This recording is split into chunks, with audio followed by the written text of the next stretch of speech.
Bienvenidos a Cinema 20.1. Hoy cerramos nuestra temporada número 5 y no queríamos dejar de invitar a alguien que ha sido muy especial en la vida de este programa, en mi vida personal y profesional. Y se trata de un director con una carrera ya muy larga, en no tantos años. 7 largometrajes acompañan su obra y prácticamente desde sus primeros cortometrajes escolares, cuando él era alumno del CUE, comenzó a destacarse como una voz importante y definitiva en su mirada formal, en su mirada temática. Cortometrajes como Por encima del abismo de la desesperación, o Hubo un tiempo en que los sueños dieron paso a largas noches de insomnio, sí, todo eso. Y después su primer largometraje formal o industrial, si queremos llamarle, 1000 nubes de paz cerca en el cielo, Amor, jamás acabarás de ser amor, y sus posteriores películas como El cielo dividido, Rabioso sol, rabioso cielo, que constituían de alguna manera como una trilogía que hablaba en primera persona y hacia muchas otras personas en torno a temas que tocaban la diversidad sexual en un momento en que tocarla en México pues no era para nada lo más habitual. Sus últimas películas, Rencor tatuado y La diosa del asfalto, son películas que retratan universos femeninos. Él, por supuesto, es Julián Hernández, me parece que una de las voces más potentes de la cinematografía mexicana contemporánea, y él es nuestro invitado esta noche. Así que pues estoy seguro que va a ser una gran conversación, porque él es un gran conversador. Seguro ya se inhibió cuando me escuchó decir esto. En fin, él es nuestro invitado y estoy seguro que lo van a disfrutar.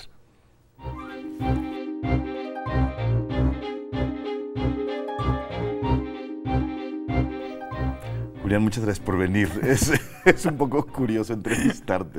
Pues sí, estoy muy contento porque voy a tener durante media hora tu atención, así que tengo que aprovechar. No, muchas gracias. Sí quería estar aquí, la verdad, pero bueno, pues aquí estamos. Julián, me encantaría comenzar un poco por algo que sin duda marcó tu vida y marcó tu cine definitivamente, y que tiene que ver con el cine mexicano, con este niño espectador que veía con su mamá en la televisión en blanco y negro de la cocina películas mexicanas y bueno, películas norteamericanas seguramente también, y que sin duda marcaron lo que posteriormente sería pues buena parte de tus referencias y tu filmografía en general. Cuéntanos de esta madre tan singular que tuviste. Pues sí, mi mamá era una mujer que yo, digo, ahora ya con el paso de los años tengo en claro, ¿no?, que su vida sentimental estuvo dictada un poco por las películas que veía, ¿no? Yo soy el más pequeño de una familia muy numerosa, somos siete hermanos y yo era el más chiquito, el que con un espacio entre los mayores y yo, ¿no? De alguna manera, pues entonces mi infancia, cuando ya era ella una mujer de 50 años, 50 y un poco de años, porque me tuvo cuando tenía 45, pues ya me tocó una mujer mayor, ¿no? Y yo recuerdo, o sea, como mis recuerdos más antiguos son estar con ella así en la cocina, viendo una televisión que estaba encima del refrigerador, y ella contándome cosas y anécdotas acerca de los actores. Veíamos sobre todo cine mexicano, es lo que yo recuerdo, pero ella tenía una cultura muy vasta y había visto mucho cine cuando era joven en los años 50, ¿no? Y pues me contaba todas esas cosas. Así me contó pues las historias de amor de los actores, de si Gloria Marín había tenido un romance con Jorge Negrete y después con Abel Salazar, y después, o sea, como muchas cosas de ese tipo me contaba, porque sabía como esas intimidades, como yo creo que muchos espectadores, ¿no? Y entonces vi muchas películas con ella, en verdad muchas, que de pronto a veces ni siquiera, o sea, que cuando las veo recuerdo y digo, ay, claro, esa película la vi con mi mamá, cuando estábamos ahí en la cocina, ¿no? ¿Sientes que hay alguna película definitiva de esa época que haya sido una película que te marcó para siempre? O un director, digo, pienso en el Indio Fernández, que es un director al que has recurrido a lo largo de toda tu filmografía, siempre revisándolo. Pues no lo recuerdo, digo, de haberla visto con ella y que ella me dijera algo en particular con las películas, no. Sí veíamos muchas películas, ella era por supuesto una mujer a la que le gustaban mucho los melodramas, y entonces con ella veía muchos melodramas, o sea, y son películas. Recuerdo de Blasco y por la calle, una película de Juan Bustillo Oro, ¿sí? Que bueno, que a muchos no les parece una buena película de este director, que es un director inmenso, pero que a mí me recuerda muchas cosas y que aún ahora veo, ¿no?, con frecuencia, y lloro con Magdalena, ¿no? Y recuerdo esa sí haberla visto con ella. Del brazo y por la calle me parece uno de los títulos más impresionantes de la historia del cine, no solo mexicano, sino también argentino, porque hay una versión argentina sobre la misma obra de teatro, ¿no? Y esa es una película que me gusta mucho, ¿no? Pero que haya determinado y que de alguna manera yo reconozca dentro de las películas que he hecho, pues por supuesto está el Indio Fernández. Y de pronto voy descubriendo referencias muy distantes en épocas, en años y en directores y en temáticas, sin duda. Muy recientemente con la realización de las dos últimas películas, de Rencor Tatuado y de La Diosa del Asfalto, pues me he dado cuenta que sé mucho, por ejemplo, del cine de Valentín Trujillo, ¿no? Del que yo creía que conocía solo bien dos o tres películas, pero está Valentín Trujillo, está Alberto Mariscal, por supuesto, o Juan Manuel Torres, o sea, como que hay muchas cosas que digo, por supuesto, esto tuve que haberlo visto ahí y por eso está ahora en mis películas, ¿no? Pero son muchas, o sea, siempre he pensado que hablar como de mis referencias y los directores que me gustan es un poco pedante, ¿no? Y uno siempre queda mal o queda bien y quedas bien dentro de los 10 directores que le gustan a todos. Y a mí en general me gusta decir que me gustan los otros, ¿no? Me gusta mucho, por ejemplo, el cine de la India María, de María Elena Velasco, como directora y como actriz, por supuesto. Y lo veo con mucha frecuencia y también me conmuevo inmensamente y es lo que he intentado, o sea, siempre he intentado, pese a que mis películas sean un poco áridas, quizás, sobre todo Rabioso Sol, que para mí es la mejor película que he hecho hasta ahora, siempre he intentado encontrar suerte de conexión con los espectadores, ¿no? Que tenía yo, por supuesto, con las películas que veía en la televisión, en una pantalla muy pequeña, ¿no? Y es un poco lo que busco ahora. Después, digamos, de ese primer periodo de infancia, bueno, hay toda una historia construida, claro. Donde tratas de estudiar canto, sí estudias canto en algún momento de la vida, canto operístico, y entras al CUEC también, que va a ser pues un momento definitivo de tu vida. Digo, que claro. a mí me encantaría un poco saber, en ese CUEC que a ti te tocó vivir, donde hiciste, cortometrajes como Lenta Mirada en torno a la búsqueda de seres afines, Por encima del abismo, y hubo un tiempo, estos títulos que citaba al principio.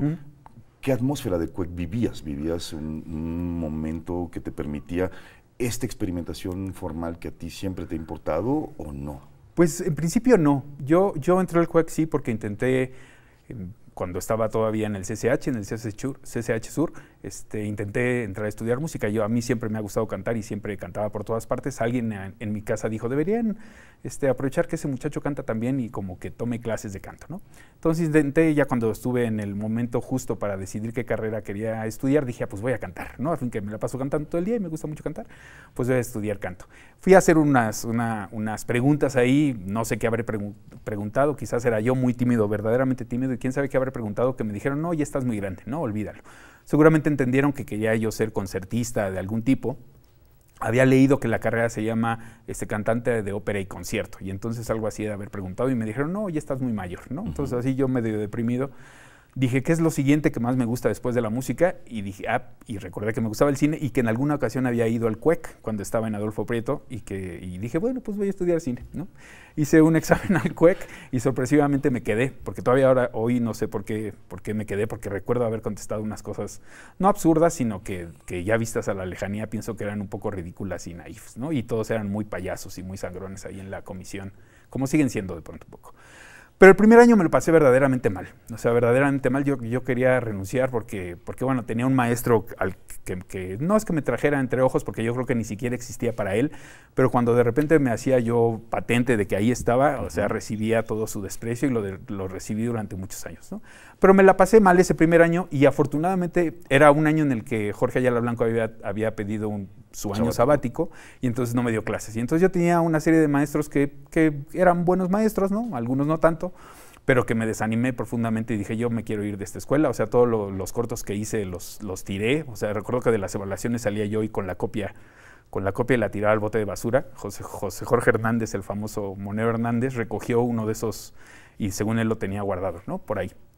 Pero me la pasé mal. Afortunadamente en el segundo año llegaron maestros muy interesantes como Juan Mora, Manuel López Monroy, y bueno, Mítil Valdés y por supuesto Jorge Ayala Blanco, que fue donde descubrí muchas cosas que me gustaban y empecé a conocer un cine que no conocía, ¿no? Que yo conocía mucho de cine mexicano, pero de otras corrientes no estaba tan cerca de ellas y conocí un mundo nuevo, digámoslo, y es donde empezó esta necesidad mía como de experimentar con eso que era la cámara y cómo construir el discurso cinematográfico, ¿no? Siendo estudiantes, el primer corte que a mí me toca ver tuyo, sin conocerte, era Lenta Mirada en torno a la búsqueda de seres afines, y encuentro un universo de densidad y de y de forma que no se parecía nada a lo que nadie estábamos haciendo en ese momento siendo estudiantes del PUEC. Y es algo que me parece que has mantenido hasta ahora y que tú siempre hablas de la investigación, siempre hablas de que estás investigando, digamos, en torno a la forma y bueno, sé que eres además un enorme espectador que devora, digo, ya dijiste aquí 2 o 3 cosas, pero eres un verdadero devorador de películas y un analista de películas que vacía un poco eso hacia su propia obra. ¿Qué es lo que tú consideras la investigación formal, Julián? Pues yo cada vez que tengo la oportunidad de hacer una nueva película o que me empeño en poder hacer una nueva película, creo que hay que aprovechar esa oportunidad y no quedarse. Lo recuerdo muy claro porque alguna vez Jorge Ayala Blanco para la segunda película, para El cielo dividido, escribió algo que más o menos era, y no conforme con haber conseguido todo lo que consiguió con la primera, en la segunda todo lo echa por la borda y busca hacer otras cosas, ¿no? Y para mí siempre hacer una película, ya sea de corto o de largo, siempre es una oportunidad para seguir investigando cómo puedo, esas cosas que me interesaban, que es el contacto con el público y lograr que se conmueva y que llore conmigo y que sea como un alma fin, como decía Tarkovsky, pues es una manera como de, a través de la cámara y de la relación entre el emplazamiento y la coreografía de los actores, la música y todos los elementos del discurso audiovisual, cómo puedo de alguna manera seguir conociendo, encontrando nuevas, quizás no nuevas para mí, maneras de construir ese discurso para conseguir esas cosas que tengo, ¿no? Y entonces cada día, siempre que tengo la oportunidad de hacer una película, en el rodaje, pese a que soy muy disciplinado y hago lo que le digo yo, mi tarea, y llego con todo planeado de cómo voy a filmar, siempre me doy la oportunidad de descubrir nuevas cosas, ¿no? De si yo había pensado que aquí iba a ser un plano de determinada manera, cuando llego y estoy en la locación, en el set, digo, lo había pensado así, pero a lo mejor si lo hago de esta otra forma, ¿no? Podría encontrar nuevas formas de hacerlo. Siempre tengo un terror absoluto, ¿no? No solo un terror para relacionarme con los actores o con el equipo técnico, que siempre para mí es fundamental darles la oportunidad de que ellos también, como yo, descubran y se diviertan con su trabajo y como que encuentren nuevas cosas que los haga sintiéndose interesados por el cine. Siempre como que me doy esa oportunidad, sí, ¿no? Como de encontrar nuevas cosas decía lo del miedo, ¿no? Porque siempre tengo mucho miedo de que las decisiones que tomo sean las acertadas, ¿no? Y pienso que estoy haciendo uso de recursos que en ocasiones no son míos, como dicen por ahí los críticos, ¿no? Se gasta nuestro dinero en hacer sus películas, pero siempre tengo muy consciente en que en determinados momentos, incluso cuando es nuestro dinero, que tengo que ser responsable y que tengo que sacar el mejor provecho de eso que estoy teniendo la oportunidad de utilizar para un fin que no es solo mío, sino como que tiene otras expectativas más amplias.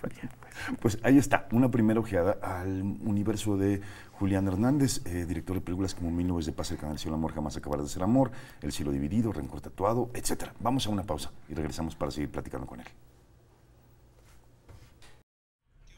Seguimos aquí en Cinema 20.1 platicando con Julián Hernández, director de diversas películas. No lo dije al principio, pero bueno, prácticamente pues muchas de ellas han estado en festivales tan importantes como Berlín. De hecho, 3 de ellas estuvieron en ese festival. Edimburgo, Sundance, Toulouse, etcétera. Digo, muchos festivales del orbe. No tiene un solo Ariel ganado él, a pesar de que ha tenido nominaciones, y creo que es algo de lo que no vamos a hablar el día de hoy, Julián. Sí, podemos hablar de eso. No, me encantaría un poco referirnos a este mundo de investigación que estamos hablando en el bloque pasado y que tiene que ver sobre todo con sus 2 primeras películas, con 1000 nubes de paz y con El cielo dividido, que son películas donde la exploración sobre el plano secuencia y la coreografía, que tú empleaste ese término hace un ratito, digo, era algo que era una de las cosas que más sorprendían como de este trabajo inicial de alguien tan joven como eras en ese momento. Ya. Pues sí, yo Vuelvo, hacías elipsis internas, claro, sí. Digo, no jugaba en un solo tiempo, mezclabas tiempos dentro de un solo plano. Es muy curioso porque, digo, yo ahora tengo a veces la oportunidad como de compartir las cosas que sé o las que no sé, o mis dudas también, con personas más jóvenes que están intentando hacer películas, ¿no? Y siempre no es un reclamo, pero siempre les pido, ahora está totalmente mal hacer eso, pero bueno, les digo, no puede ser que ustedes, teniendo a su disposición tantos recursos y tantas plataformas para ver películas, no las vean, ¿no? Esto lo digo porque recuerdo y porque me queda muy claro a veces que digo, ¿cómo llegué yo a eso que veo alguna película del pasado? Y digo, ¿cómo llegué a eso? Y es porque leía, ¿no? Y porque leía libros de Ayala Blanco, por supuesto que tiene mucha habilidad como para describir cómo está el plano. Y bueno, solo era ideas que tenía yo de cómo determinado, sobre todo el nuevo cine alemán que a mí me gustaba mucho y que vi algunas películas, pero sobre todo leí mucho del nuevo cine alemán con Ayala Blanco. Entonces, yo leía sus libros y decía, a ver, ¿cómo será esto, no? ¿Cómo será que construyo eso que me está describiendo? ¿Cómo será verdaderamente? Porque yo no había visto las películas, ¿no? Y entonces, toda esa primera experimentación que está desde por encima del abismo y hasta mil nubes ya se me olvidó el nombre, mil nubes de paz cerca en el cielo, mucho de eso es porque había leído muchas cosas y quería probarlas como en la pantalla, como la fragmentación y un poco cómo cortar de manera frontal y esta serie de cosas que me gustaban mucho. Todo eso tiene que ver también con Pasolini, de quien también leía cómo describía, cuáles eran sus ideas, sobre todo para hacer sus primeras películas, ¿no? Y entonces así construí como las primeras, ¿no? Por supuesto había visto ya bastantes películas, gracias por supuesto a Ayala Blanco y a ciclos de cine alemán que hacía el Goethe, sí, el Instituto Goethe, había visto mucho cine alemán y eso está como en esas primeras películas. Para El cielo dividido, que es como yo entiendo de pronto la llegada del plano secuencia en definitiva, como a las cosas que yo hacía, tenía que ver sobre todo por un asunto como presupuestal, ¿no? Yo sentía que teníamos una película muy complicada encima y que teníamos pocos recursos y entonces en mi cabeza un poco inocente decía, pues la mejor manera de avanzar rápido y de terminar esta película a tiempo, pues es hacer planos secuencias, ¿no? Había leído también la famosa discusión de Pasolini con Romer acerca del cine de poesía y el cine de prosa, ¿no? Y la descripción que hacía del plano secuencia, ¿no? Y entonces para El cielo dividido yo me propuse hacer planos secuencias en los que cada uno de los planos secuencias fueran distintos, ¿no? Y entonces yo considero como realizador, creo que no mucha gente se ha detenido a ver la película en términos formales, o sea, porque sí hay como un desprecio hacia las películas que yo hago, ¿no? Sobre todo las que de alguna manera reflejaban la temática, como le dicen, de la diversidad o homosexual. Y entonces nadie se detuvo nunca a ver mis películas, creo yo, ¿no? Desde el punto de vista desde formal. el punto de vista formal. Pero todos y cada uno de los planos del cielo dividido son distintos. La mayoría son planos secuencias, no todos, pero en cada uno intentaba yo hacer muchas cosas, ¿no? Las elipsis al interior del plano que ya habían hecho muchas personas, ¿no? Con quien más directamente me relacionaba eran con Saura, por supuesto, pero a quien yo en realidad creo que le debo los planos secuencias es a Miklos Janson, por supuesto, ¿no? Y a otros tantos, ¿no? Hay muchas cosas, me acuerdo que también para El cielo dividido decían de la voz en off, y a mí me gustaba Marguerite Duras y India Song, y pensaba que la voz en off venía de ella, cuando de pronto me di cuenta que en realidad mis acercamientos más lejanos a la voz en off era Emilio Fernández y Pueblerina y muchas películas en las que los personajes viendo hacia el cielo se dicen... O Río Escondido, ¿no? Y viene desde allá y yo tuve una época en la que me avergoncé un poco de que me gustara tanto el cine mexicano y fue precisamente en el CUEC y fue precisamente con Alfredo, ¿no? Que si bien nunca me decía Alfredo Joscovich, ¿no? Que bueno, yo decía, todos conocen a Yarmus y todos conocen a Tarkovsky, bla, bla, y yo conozco a Gabaldón y a Emilio Fernández y a Fernando de Fuentes y entonces yo me hacía así chiquito que decía, qué pena, ¿no?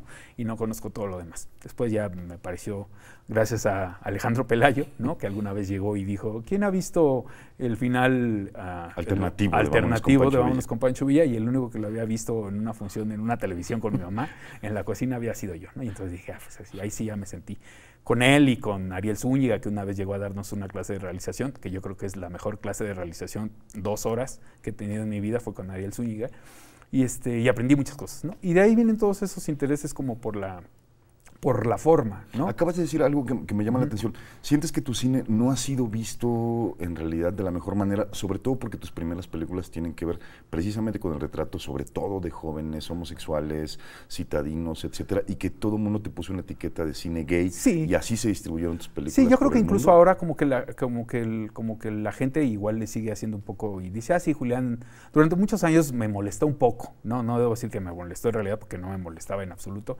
pero me molestaba así que dijeran, están los grandes directores documentalistas de mi generación, ¿no? El director experimental o el que hace documentales o la realizadora, y yo era el que hacía películas gays, ¿no? Y había un cierto, como pienso yo, un desprecio de la masa crítica, ¿no? Y los mejores críticos sí se detenían a ver mis películas, ¿no? Y a un poco hablar como de ellas en términos más más analizando qué es lo que intentaba yo decir con la cámara. Creo que ahora ha cambiado un poco, pero ahora he dejado un poco de hacer esas películas, ¿no? Y estoy interesado como en otras cosas. Pero Tus dos últimas películas precisamente son retratos sobre todo de mujeres. Rencor, Tatuado y La diosa del asfalto son películas que además los guiones no los escribiste tú, que había sido la constante en todo tu cine anterior, y de pronto estás trabajando con textos escritos por mujeres. ¿Cómo se da ese cambio en ti? Eso lo quería hacer desde Rabioso, cuando regresamos, que me acompañó alguien por aquí, cuando regresamos de Berlín, la tercera vez que estuvimos en Berlín y que nos dieron por segunda vez el Teddy a la mejor película, bueno, a lo que es el Teddy, yo dije ya con esta película de alguna manera tenía muy en mente que alguna vez Fassbinder, bueno, había dicho después de Berlín Alexanderplatz que ahora sí se sentía seguro, ¿no? Después de 30 y tantas películas se sentía seguro de su oficio. Y entonces yo en ese momento, después de Rabioso, dije, ahora sí me siento seguro, ahora voy a hacer ya otras cosas, ¿no? Y quise cambiar radicalmente en cuanto a la forma, por supuesto, y a los temas también, ¿no? En cuanto a la forma tenía que ver con por supuesto, trabajar con un guionista por primera vez. En ese momento no me planteaba quién podría ser, ¿no? Pero yo entendía que no era un guionista, yo entendía que era, como me dijo alguien alguna vez, un guionista por debajo de director, ¿no? O sea, no vendería ni le daría mis guiones a nadie nunca, ¿no? Porque escribo para mí. Pero sí pensaba que tenía que trabajar con alguien más y cambiar en muchos aspectos la forma y bla, bla, ¿no? Intenté y conocimos a Malú Guacuja del Toro, le pedí un guión y fue un largo proceso no en el que estuvo listo el guión porque estuvo muy pronto, pero sí en el que pudimos levantar la película. Pero ya desde el 2010, digamos, ya tenía yo como intereses, tanto empezar a trabajar con guiones en los que el texto, la acción estuviera contenida en el texto y no solo en la construcción del plano, sino en eso precisamente, y poder entre los dos lograr como, no sé si un nuevo discurso, como amalgamar esas dos cosas, una que yo sentía que dominaba muy bien, que era la construcción de la imagen, y el texto que no dominaba en absoluto, ¿no? Y fue como llegó Rencor, Tatuado, ¿no? En medio de esas dos películas se me atravesó Yo soy la felicidad. Yo soy la felicidad, que es una película que por supuesto quiero mucho, que en su momento defendí férreamente, pero que es yo una de tus sé cómo películas es, más ¿no? populares, además, porque está en Netflix y Ajá. es quizás de las películas que más se ha visto de tu obra. Sin duda. Y yo sé cómo es, y así como los hijos yo la quiero, bla, bla. En su momento la defendí mucho, ¿no? Ante todo lo que decían los demás, pero reconozco que es una película imperfecta, quizás más imperfecta que las demás, ¿no? Por condiciones que estaban en ese momento, ¿no? Pero llegó Rencor, el trabajo con una película casi con de hecho, con muchas protagonistas mujeres, con un guión escrito por una mujer, con un tema que me interesaba mucho desde hacía muchos. Yo soy bueno, casi todos somos familias en donde la mujer es una figura preponderante. Mi familia casi toda es de mujeres empoderadas que han tomado decisiones durante toda su vida. O sea, siempre en algún momento del día tengo una frase para hablar de mi abuelita, de mi tía o de mis hermanas o de mi mamá. O sea, nunca mi papá, nadie me ha oído nunca decir como mi papá decía, ¿no? Todos y que no se hermana un poco con tus primeros cortometrajes, justo el cual, que eran también retratos de mujeres en aquel momento. También no lo había pensado. O sea, Por encima del abismo y Lenta mirada son películas de mujeres. Son películas de mujeres, protagonistas, por supuesto. Digo, sufren por amor, o viven la soledad, o experimentan transformaciones emocionales profundas. Estoy regresando al origen. Puede ser. Pero sí tienes razón, no lo había pensado, pero sí. No, sin duda sí. Y bueno, eso, o sea, era... La diosa del asfalto también es una película escrita La diosa del mujer. asfalto es un caso muy interesante porque tengo unas amigas, Susana Quirós e Inés Morales, que nos conocimos hace mucho tiempo, tenemos un origen geográfico y como de clase muy parecido, ¿no? Ellas han intentado durante muchos años levantar sus proyectos y en este caso, en algún momento yo me crucé con ellas hace muchos años ya, cuando ellas estaban escribiendo este guión de La diosa del asfalto, siempre me gustó mucho, estaba yo muy celoso y decía, ese guión debería ser para mí, yo lo quiero para mí. Intentamos ayudarlas a que lo levantaran ellas mismas y de pronto ellas se desencantaron y dejaron el guión a un lado. En ese momento aparecí yo y dije, ese guión es mío.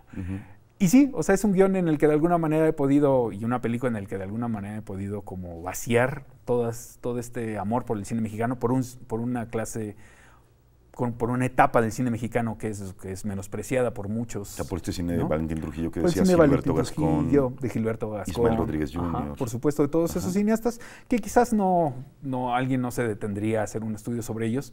Yo sí, si tuviera la habilidad intelectual como para poder hacerlo. Yo solo soy un espectador al que le gustan mucho y que de pronto descubre que ahí había un realizador extraordinario, en el caso de Valentín Trujillo, ¿no?, que después fue perdiendo como habilidades, no sé por qué, pero que en principio es un cineasta a la altura de los mejores realizadores de acción coreanos, ¿no?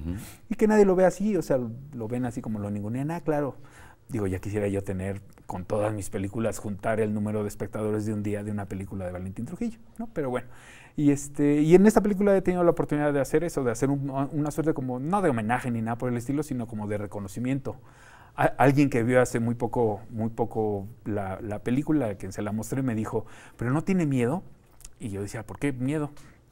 Y me dice, es que toda la gente que odia y que desprecia esas películas, esa etapa del cine mexicano, la va a ver reflejada en su película y a lo mejor se van contra usted. Y yo le dije, pues me tiene muy sin cuidado, por supuesto, ¿no? Lo que yo quiero y espero haber conseguido con esta película es eso que he buscado durante tanto tiempo. Que he conseguido, ¿no? Porque El cielo dividido es una película que conecta mucho con mucha gente, con mujeres, con hombres. Y las otras películas, pues yo creo que a alguien le han de gustar, si no, no seguiría aquí, creo. O bueno, sí podría seguir. Pero bueno, pues Julián, eso, ¿no? quisiera cerrar esta conversación tan veloz platicando un poco de la música de tus películas. Digo, justo este pasado musical, estos estudios musicales de canto y esta enorme melomanía, digo, que tú tienes hasta el día de hoy, ha hecho que, bueno, algunas de las partituras hechas por Arturo Villela Vega, que ha sido el compositor habitual de tu cine, pero también la selección de música preexistente, de canciones y de piezas preexistentes, sea muy particular en tus películas. Cuéntanos un poco de eso. Pues yo creo que la música, incluso, o mi gusto por la música ha estado incluso más allá de lo evidente o de lo que se puede escuchar. Yo considero el cine, o sea, siempre que alguien dice, recuerdo mucho que las clases de nuestros maestros de realización de primero eran, de alguna manera, equiparar el lenguaje cinematográfico con el lenguaje literario, ¿no? Y yo creo que es un absurdo total. O sea, el lenguaje al que más se parece el cine es a la música, a la construcción musical, o sea, por supuesto que busca emociones y cosas por el estilo, ¿no? Y eso, bueno, por supuesto está en la forma como construyo las películas y en el otro lado, pues también está en un gusto musical que se aleja un poco de la idea que tienen muchos realizadores, que lo dice Arturo y lo dice mejor Arturo Villela, y dice eso, que son realizadores que solo han escuchado soundtracks, ¿no? Yo pretendo escuchar muchas cosas en mi oficina, tú lo sabes bien, se puede escuchar desde Antonio Aguilar hasta Shostakovich y hasta los compositores más recientes y más áridos quizás, ¿no? Y eso pretendo que eso esté también en mis películas, ¿no? Como decía antes, o sea, yo pienso que el hacer las películas no solo es una oportunidad para que yo experimente y y dé lo mejor de mí, sino para que todos, el fotógrafo, el vestuarista, el staff, el que mueve el dolly y por supuesto el músico y los que son un poco más evidentes, los creativos, ¿no? Tengan una oportunidad también de dar lo mejor de sí y hacer lo mejor que puedan su trabajo, ¿no? Y que siempre hay una oportunidad como también para que me sugieran, ¿no? Con Villela y con Alejandro Cantú y con Iliana Reyes, que es nuestra productora, y con el otro caballero que produce también, siempre siento como que me quedo corto, ¿no? Siempre cuando veo la película terminada para la próxima voy a hacer algo más interesante para que Cantú tenga oportunidad de hacer mejor lo que sabe hacer, ¿no? O para que Villela tenga la oportunidad de hacer una música como la que le gusta a él, ¿no? Y como de darle oportunidad a todos los demás. O sea, es muy satisfactorio cuando alguna vez en un rodaje del Cielo Dividido me dijeron que antes de llegar, o sea, como que el fotógrafo, entre la gente de cámara y los staffs decían, de cuánto será el emplazamiento de hoy, ¿no? Y se referían a qué tan difícil sería como para poner una calificación, como su grado de dificultad, y eso me emocionaba mucho y de pronto enloquecí también y hay unos planos que no debía haber hecho nunca, que solo eran una complicación para que, pues es una complicación, ¿no? Pero eso es muy gratificante y me gusta que la gente esté contenta y que disfruten hacer una película y que quieran volver a trabajar conmigo y pues que se la pasen bien, ¿no? Y que me quieran, porque yo hago películas para que la gente me quiera. Muchas gracias, Julián. Te agradezco mucho esta conversación. Gracias. Qué bueno que me hiciste caso. Pues bueno, él es Julián Hernández. Como decimos siempre, lo mejor que uno puede hacer cuando hablamos con cineastas de esta talla es acercarse a las películas. Prácticamente la mayoría de ellas están en Filmin Latino. No hablamos nada de su trabajo como cortometrajista. Él siempre está haciendo cortometrajes paralelamente a su trabajo en los largos o en medio de uno y otro.